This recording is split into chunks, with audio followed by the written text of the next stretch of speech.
یہ سن 1930 کی بات ہے۔ ہندوستان کے اندر ایک گاؤں ہوتا تھا۔ وہاں لوگ ہنسی خوشی زندگی گزار رہے تھے، لیکن وہاں پر ایک پریوار ایسا بھی تھا جو انتہائی غریب تھا۔ راجو اپنی ماں کے ساتھ اسی گاؤں میں رہتا تھا۔ اس کا باپ محنت مزدوری کرتا تھا اور گھر کے اندر گزر بسر ہو رہا تھا، لیکن راجو کیونکہ پڑھنے کے لیے بہت دور جاتا تھا، ایک سنسان علاقے میں جاتا تھا، لیکن اسی سنسان علاقے میں راجو کے ساتھ عجیب و غریب واقعہ پیش آتا ہے۔ راجو اپنی ماں کو بتاتا ہے، ایک روڈ جاتا تھا جہاں پر ایک گلندر نامی چڑیل وہاں رہا کرتی تھی اور اس کا دور دور تک راج تھا۔ وہ کسی کو بھی اسی علاقے سے گزرنے نہیں دیتی تھی، کیونکہ اب بھلے گلندر نامی چڑیل نے تو جینا حرام کر کے رکھا ہوا ہے، آخر یہ باجرہ کیا ہے؟ یہ کیوں ایسا کرتی ہے؟ جب یہی بات راجو کی ماں نے اس کے ابو کو بتائی تو اس کے ابو کو اس واقعے کا علم تھا۔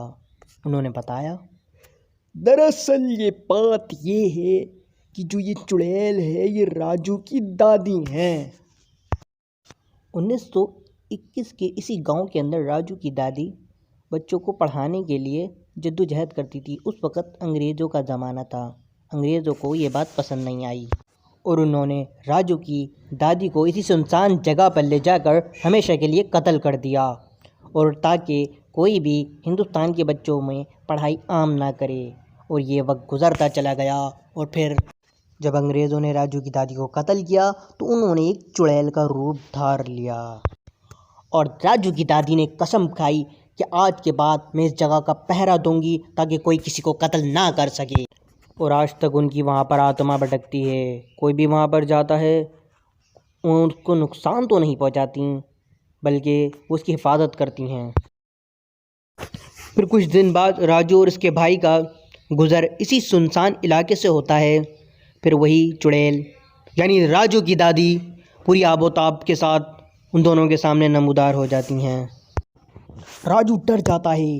پھر وہ چڑیل گلندہ پھر اپنا تعارف کراتی ہے کہ میں ظلم کے خلاف اور مظلوم کے ساتھ ہوں۔